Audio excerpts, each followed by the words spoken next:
Those gentlemen shared their stories with all the crowds here during Elvis Week, but they also found time to sit down with us and tell their story in their own words.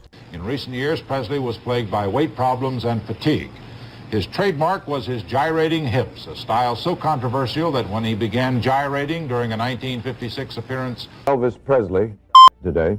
He was 42. Apparently it was a heart attack. He was found at his home in Memphis, not breathing. Elvis Presley didn't in 1977. Instead, he chose to leave fame behind, re-emerging as Pastor Bob Joyce, alive, well, and leading a church. This shocking claim is supported by eerie details. A mysteriously heavy casket, a misspelled name on his tombstone, and countless sightings of the king in the years since. The evidence is piling up, and it's hard to ignore. Tune in as we unravel the secrets behind Elvis's mysterious disappearance, the FBI connections, and the striking resemblance between Pastor Bob's hymns and the king's voice. The pastor who might be the king. You think you've heard it all about Elvis Presley, right? Well, brace yourselves, because there's a wild theory that just won't, and neither, apparently, did Elvis. Imagine this. It's 1977. The king of rock and roll is found lifeless in his Graceland bathroom, and the world collectively mourns the end of an era. Or did they? Because here's where it gets juicy. A mysteriously heavy casket, a misspelled name on his tombstone, and a string of strange sightings that have people convinced Elvis just packed up and called it quits on the fame game. Oh, and apparently, he's now hiding out as some guy named Pastor Bob Joyce. Seriously, let's unpack this nonsense. Think you've heard it all about Elvis? Think again. In '77, the king, or did he? A heavy casket, a misspelled tombstone, strange sightings. Let's start with the basics. On August 16, 1977 was the news that shook the globe. 42 years old, a supposed heart attack, and a bunch of prescription meds that got the best of him. But not everyone bought the official story, and who could blame them? From the very moment that casket was wheeled out, it felt off. First off, why was the casket so darn heavy? Rumor has it, it took 8 guys struggling to haul it around. And they weren't just dealing with a few peanut butter banana sandwiches here.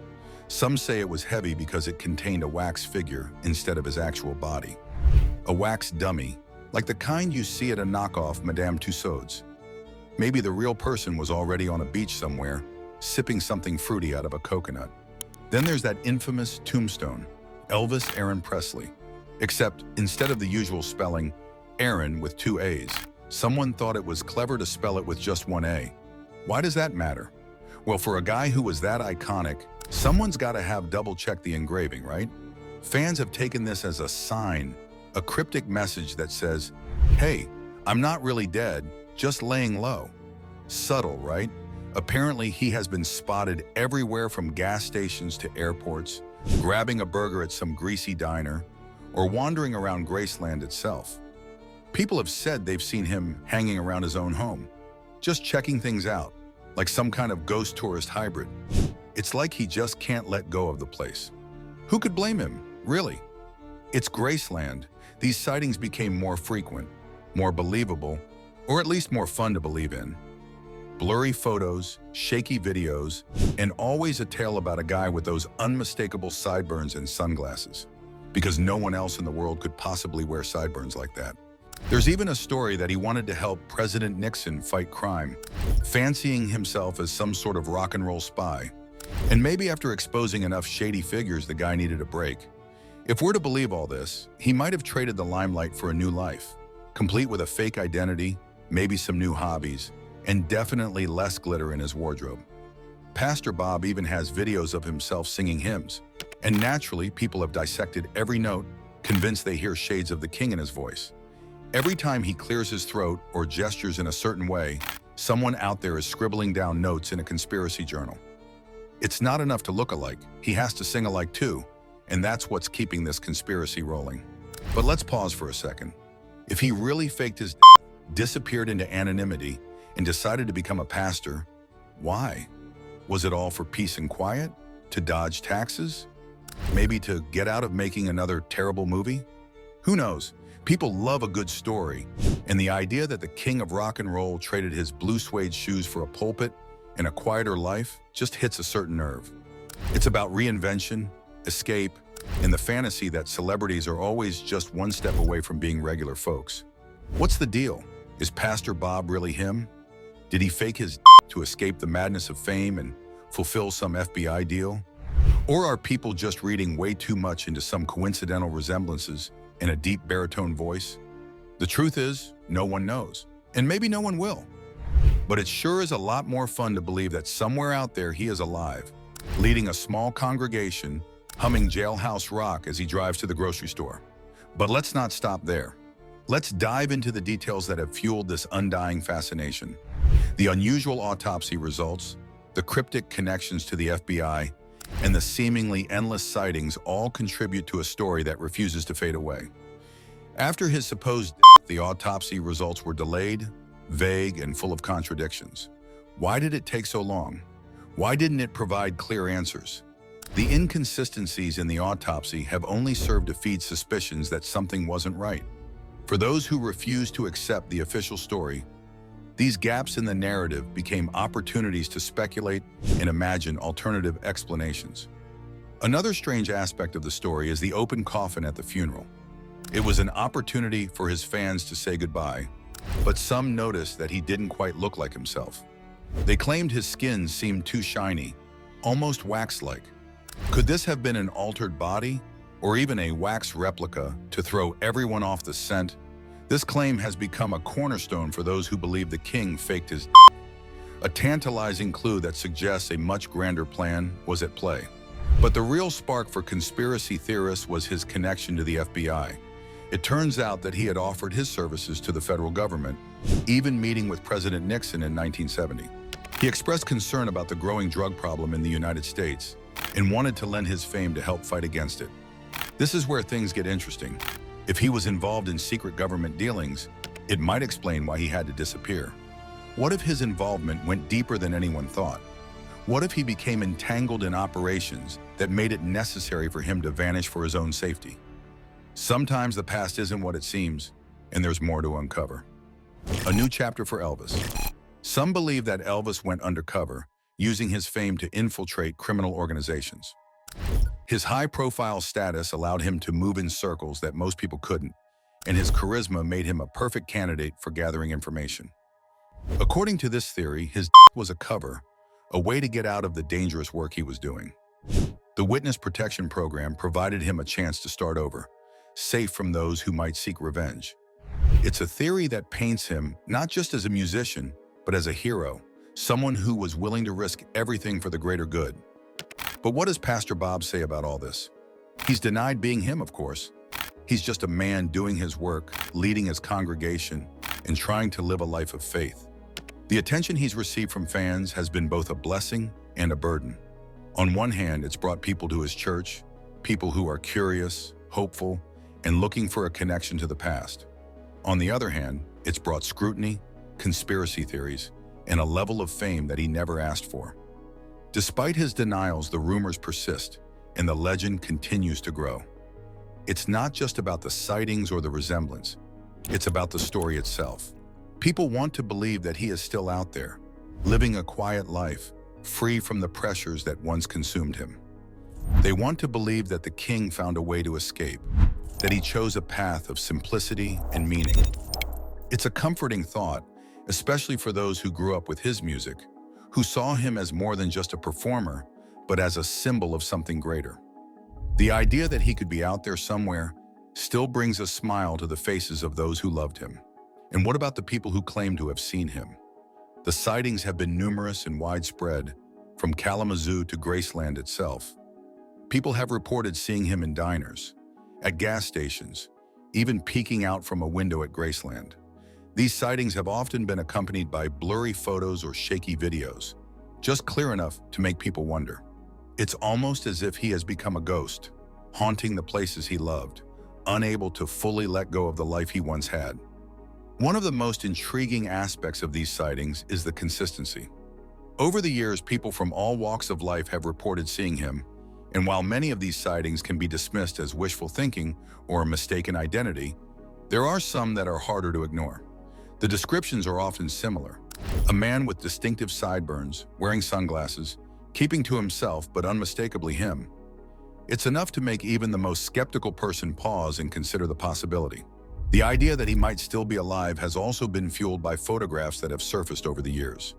These photos often show an older man with features that bear a striking resemblance to him.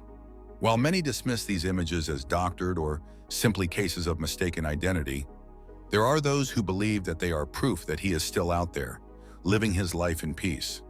It's a romantic notion, the idea that the king of rock and roll chose to walk away from it all, to live out his days in anonymity, free from the pressures of fame. And then there are the voice recordings. People have claimed to have heard his voice in unexpected places, sometimes in the background of a video, sometimes on a recording made at a church service. These recordings are often analyzed, dissected, and compared to known recordings of him, with fans pointing out the similarities in tone, pitch, and phrasing. It's almost as if he is still singing, still reaching out to his fans, even from the shadows. Elvis Presley, often referred to as the king of rock and roll, was renowned not only for his groundbreaking recordings, but also for his electrifying live performances. His stage presence, charisma, and vocal prowess captivated audiences worldwide, solidifying his status as a cultural icon. His journey to stardom began in the mid-1950s. His early performances were characterized by a unique blend of rhythm and blues, country, and gospel influences, which resonated with a diverse audience. His dynamic stage presence, marked by his signature hip movements and emotive singing, set him apart from other artists of the time. After a period focused on film work, he made a triumphant return to live performance with the 1968 television special, commonly known as the 68 Comeback Special. Aired on December 3, 1968, this special showcased him in a raw and intimate setting, performing both new material and classic hits. The highlight was his rendition of If I Can Dream, a song that reflected his deep-seated hopes for a better world. This performance is often cited as one of his most powerful, reigniting his career and reaffirming his place in the music industry. Just when it feels like we have answers, a new chapter pulls us back in. The legend that refused to die. Here's a revision where the name Elvis is mentioned only once. In the late 1960s and throughout the 1970s, he established a significant presence in Las Vegas. His residency at the International Hotel, later the Las Vegas Hilton, began in 1969 and became a pivotal part of his career. These performances were characterized by elaborate stage setups, a full orchestra, and a repertoire that spanned his entire career. Songs like Suspicious Minds became staples of his Vegas shows, with live renditions that showcased his vocal range and emotional depth. One notable performance is his live rendition of Suspicious Minds in Las Vegas, which remains a fan favorite. On January 14, 1973, he made history with the Aloha from Hawaii via satellite concert. Broadcast live via satellite, it reached an estimated 1.5 billion viewers across 40 countries, making it one of the most watched broadcasts of its time. The concert featured a mix of his classic hits and contemporary songs, including a poignant performance of My Way. This event not only showcased his global appeal, but also his ability to connect with audiences worldwide. In the mid-1970s, despite facing health challenges, he continued to tour extensively. His concerts during this period were marked by a more mature and introspective performance style. One of his final notable performances was of Unchained Melody in 1977, where his emotional delivery left a lasting impression on audiences. All right, buckle up, because this rabbit hole goes deep. And let's be real, it's a mix of hilarious, absurd, and just maybe who knows believable moments. They say the larger-than-life guy who shook the world with his pelvis and basically created a cult of rock and roll didn't really kick the bucket back in 1977. Nope, some believe he's out there, alive and free, just chilling as Pastor Bob Joyce, or maybe enjoying a burger at Burger King. Anyway, let's get into it. This theory is built on what they say are FBI documents, but let's be real here. The documents mostly cover people trying to extort him rather than anything involving him as James Bond. But for those into patriotic hero stories, it's a pretty epic plot twist, isn't it? In 2016, the internet exploded over a video that showed him working as a groundskeeper at Graceland, the same Graceland where he's supposed to be 6 feet under. This guy was older, had a cap on, and made this weird V sign with his fingers. And boom, fans were certain it was their king sending a secret message. Maybe something like, "I'm still here, y'all." Of course, rational folks pointed out that the guy was just Bill Barmer, one of Graceland's employees. But that didn't stop the true believers. After all, where better to hide than right under everyone's noses? Here's a good one. If you've seen the classic holiday movie Home Alone, which, let's be honest, everyone has, you might remember a bearded extra in the airport scene. Apparently, some people think that bearded guy is him, trying out a new career in the background as an extra. What better way to lay low than showing up in one of the biggest blockbuster movies of the 1990s, right? Honestly, they could have just given the guy a peanut butter and banana sandwich, and it'd seal the deal for these folks. Is it him? Probably not. Does it matter? Not really, because the theory's already made its rounds through every fan group out there. Let's get real nitpicky now. The tombstone. His middle name is spelled Aaron on it, but apparently it was actually spelled Aaron on his birth certificate. Some say that's proof enough that the tombstone's fake and that he isn't actually buried there. It's all a sham, a symbol. Others say he just preferred the biblical spelling of Aaron. Either way, the conspiracy folks love a good spelling mistake, and apparently it's enough to launch an entire narrative of fake burials and hidden truths. The devil's in the details, right? And of course, we've got an entire society dedicated to sightings.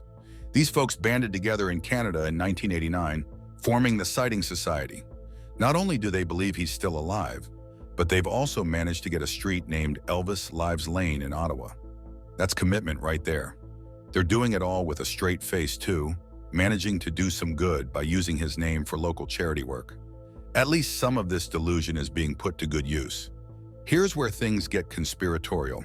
Some people think it's super suspicious that neither the FBI nor the Presley estate has ever bothered to really address all these rumors. It's like, if they're not denying it, then it must be true, right? Maybe he really is hanging out somewhere off the grid, strumming his guitar. Or maybe, just maybe, the estate loves the free publicity and mystery around the king because it keeps people buying memorabilia and paying to see Graceland. He lives on, whether physically or as a really lucrative brand. And let's not forget how much these theories have kept his name in the spotlight. They even made a movie about it in 2002 called Bubba Hotep, where he teams up with JFK to fight a mummy in a nursing home. It's ridiculous and amazing, but more importantly, it's proof that people love to imagine that he didn't just leave us that August day in 1977. His whole existence has taken on mythical proportions. Whether he's a mummy-fighting hero or a burger-loving retiree, people can't get enough of him. At the end of the day, what really fuels these theories is people's deep love for the king. The idea that he could die at 42, just like that, is too much for some folks. So instead of facing that reality, they weave these stories about witness protection programs, secret messages, and midnight supermarket trips. He is larger than life, and for many, he just can't be gone. As long as there are fans out there who can't let go, these stories will keep coming. The king of rock and roll might have left the building, but in the minds of millions, he's still out there, doing his thing, whether it's rocking a church pulpit or just grabbing a late-night burger. Let's dig even deeper into the story for all those truly committed to believing he is alive.